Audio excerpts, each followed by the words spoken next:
Hey guys, it's Toffee the Black Bear, and I thought I'd show you my other camera that I used to make my very old videos with. Like, my very first videos I made with this camera. Most of you guys know that I use my Canon PowerShot right now for my videos, because I'll tell you why. Okay, so here it is. It is a Kodak camera, and this is my little peekapoo charm I got from California in a little Asian shop.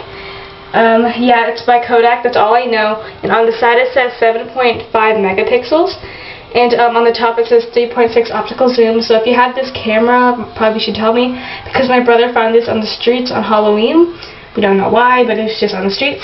So yeah, we just we didn't want to leave it there because it was raining. So yeah, the reason why I don't like this camera is because, one, it doesn't work on Windows Movie Maker, and two, the quality is not as good and the sound's pretty bad. Well, that's what I think, because my voice is actually different than what this camera intends it to be. And yeah, there's no zoom on this camera either. But yeah, that's why I like my PowerShot better. But if you guys like this camera better, just comment on the video, and then I will probably use this camera for more videos. So I thought I'd just show you this one. And this is actually my brother's right now, but he just lets me use it since he doesn't care.